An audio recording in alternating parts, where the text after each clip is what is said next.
This is our day to shine.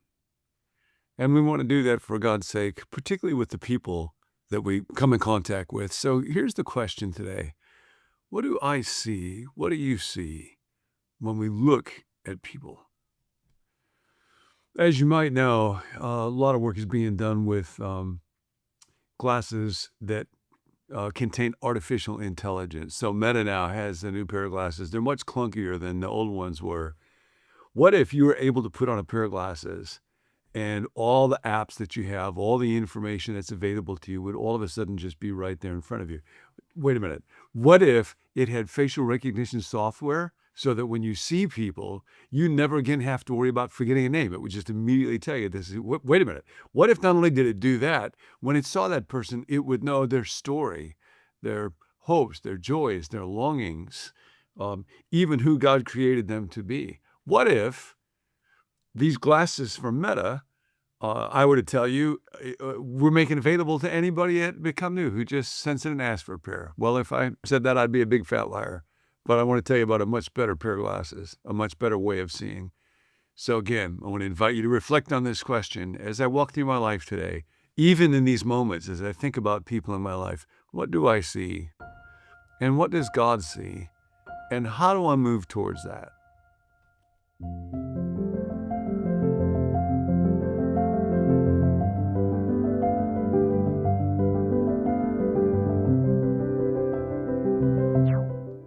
What prompted these thoughts for me is this single verse in Philippians chapter 4. Paul is headed into the home stretch, and very often in his letter, he writes about quite personal events and circumstances and real people, and he's going to do that somewhat here, but here's how he starts.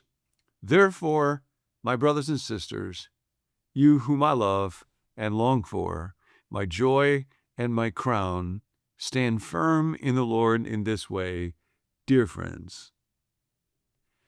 And those are words that it's very easy to just rush past and, yep, get on and give us some information or some doctrine or some instruction here. But I thought I want to spend one day just here with these words and reflect on what remarkable language this was for Paul. And what was it that Paul experienced? Sometimes folks who are Bible people can think about Paul as kind of cold or quite cognitive or so. These are remarkable words when I think about people. I wish that I could see what Paul saw when I would look at people that I work with or people in a church where I am. So a moment to walk through these. Therefore, my brothers and sisters, when Paul would think about the folks at Philippi, they were like family to him. Now, this is extraordinary. If you'd have said to Paul years earlier in his life that he would look at uncircumcised Gentiles and call them his family, it would have been unthinkable. But this came about because Jesus started this movement where anybody in the world, culture, gender, ethnicity, anybody he would view as part of his family, as a child of God. There's that ride in Disneyland. It's a small world after all. People from every kind of culture all together, all kind of one. Song drive you crazy eventually if you listen to it long enough. But not only was there never an actionable plan for all of humanity as a community, as a family, the idea did not exist until Jesus. It was his idea, and now Paul experiences that. You whom I love, my beloved, it's sometimes translated as, that's language of a groom and a bride. You who I long for. Now, a Stoic would not say this. Longing for somebody means I'm vulnerable. Longing for somebody means that it's possible for me to be heard if there's a problem here. Paul uses that language. He is vulnerable when it comes to the Philippians. My joy.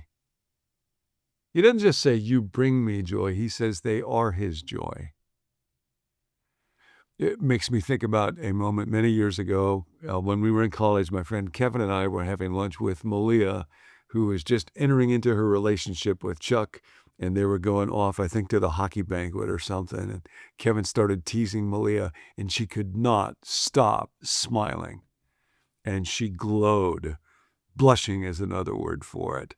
Chuck was her joy and has been for 46 years. Well, they've been married 46 years. I don't know. They've probably been a few days in the timeout chair. But when Paul thinks about the people at Philippi just face by face by face. You're my joy, you're my joy, you're my joy. And then my crown. Now the word for crown that Paul uses here is a beautiful word, Stephanos. And it was in particular a crown, but in particular the laurel wreath or crown that a great athlete would win when they had won a challenging competition. And they would wear that crown. This is the summit of what they were able to do. I used to live in the Bay Area in a community where a man named Steph, who won 4 crowns, moved into the neighborhood right when I had to leave. I'm not bitter about it, but we would have been good friends, probably played horse together and stuff. Anyway, for Paul, his crown is not an achievement. It's not a resume. It's not some success that other people would look at. It's this group of people. I think about that as a pastor. Is that my crown? Stand firm in this way. And then he comes back to beloved again. Dear friends, my beloved. So his ability to look at people and see and think thoughts and experience a heart full of affection and longing for them. And so that's something I want to have. How do I move towards that? What's the secret to that? How do we do that? Well, take you to another passage. This is from Jesus where he talks about this, and it's quite an extraordinary teaching. It's a passage that when I initially read it for a long time, wasn't quite sure what to do with it. Jesus says, this is in the Sermon on the Mount in Matthew chapter 6. The eye is the lamp of the body. If your eyes are healthy, your whole body will be full of life. But if your eyes are unhealthy, your whole body will be full of darkness. If then the light within you is darkness, how great is that darkness? He's getting after a profound truth, and this is a remarkable insight from Jesus.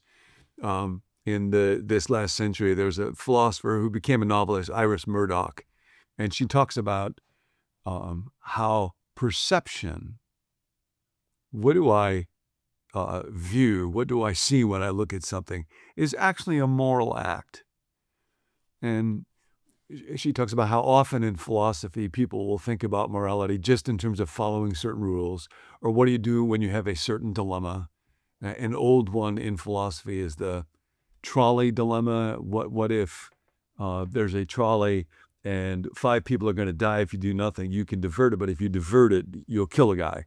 And so which do you do? And that's thought of as an ethical problem.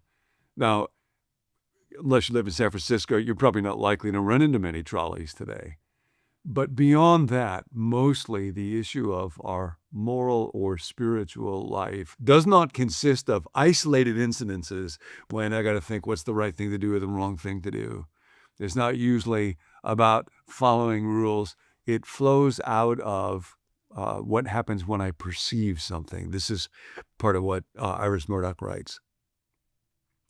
Moral change comes from an attention to the world whose natural result is a decrease in egoism to an increased sense of the reality of other people. She uses an example of a mother-in-law whose son gets married to a girl, and she considers this girl kind of flighty and superficial and a little bit juvenile. She's nice and polite because she's a good person, but that's what she sees when she views her daughter-in-law. And then one day she thinks, maybe I have not been fair to her. Maybe I have not seen the real person because she's not real educated, or habits of language, or the way that she dresses. And so this mother-in-law says, I must look more deeply. I must pay more serious attention. I must diligently seek to see the person who is there, and not just the person that not looking through the lens of my own egoism and background and prejudices and biases. And she begins, when she's with this person, to look at her more deeply, and she sees more, and she thinks differently, and she feels differently. Now, that's what Iris Murdoch is talking about. For the most part, you and I live our moral and spiritual life flow out of what do we see? And Jesus is exactly right. The eye is the lamp of the body. When it's healthy, the body is full of life. Example of this from the Bible. 3 people go walking by a man that was beat up by some robbers, and 2 of them, a priest and a Levite, are folks that we would expect to be full of light. We would think that they are moral and spiritual leaders, but what they see when the guy is lying there is a problem or trouble or an interruption or somebody that would defile them on the way to the temple if they were to stop and touch him. And then of all people, a Samaritan, they were despised folks' looks, but he sees something different. He sees a human being. He sees suffering. And so he thinks different thoughts and he feels different feelings. He felt pity, Jesus says, and he engages in different actions. So today, the invitation is, put on a new pair of glasses. Not artificial intelligence, but divine intelligence. Ask Jesus for those kind of eyes that are healthy, that will fill my body with light, so when I look at people, I see what God sees when he looks at people. Think about somebody right now in your life where maybe you've not been fair to them for whatever reason. Maybe they don't like you. Maybe you've had conflict. Maybe there's something about the way that they think or the way that they dress or their culture or their politics or their religion or whatever. And just ask God, would you give me a new set of lenses through which to look at this person? And that's the opportunity that we have today to shine for me and for you, my brother, my sister, my beloved, for whom I long, my joy, my crown, shine.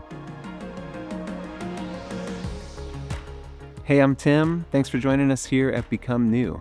We hope that these videos are helping you to grow spiritually in Christ one day at a time. So be sure to subscribe so you don't miss any future weekday episodes from John. Or if you want to access the full library of John's teaching, you can go to becomenew.com. I think we have almost 1,000 episodes there, all about life, faith, spirituality, theology, philosophy. I mean, we cover so many things, so you might be interested in checking that out. We hope that these videos aren't just going in one ear and out the other, but really take root in your heart. And I loved what John was talking about today, because we want to be listening to these teachings with our spiritual ears, just like we want to be seeing people with spiritual eyes, which is what John talked about. And I'm curious what your insight was, what your takeaway was, what the Holy Spirit was speaking to you through the episode today. You can put it in the comments or let us know through email or text. Our contact info is in the show notes. But for me, I was just reminded that the culture we live in, if you're scrolling on YouTube or social media, it's not really training us to look at people the way that John was talking to us today about looking at people. And I just want to be aware of that in my life, that I don't want to just walk through life glazed over, looking at people, putting people in boxes, and not really seeking to know, to understand, to look more deeply. And one thing that I'll pray regularly, and if this prayer is helpful for you, you can use it too, is just, God, open my spiritual eyes today to see how you see. Open my ears, my spiritual ears, to hear the things around me and the people around me the way that you hear them, and soften my heart to know your presence today. It just made me think about that song, Open the Eyes of My Heart, Lord. Maybe you remember that old tune. It's kind of like that. So, would love to hear from you. Also, we're here to pray for you if you need prayer, and I really mean that. You can text us or email us. Contact is in the show notes. Have a great day, and we'll see you next time.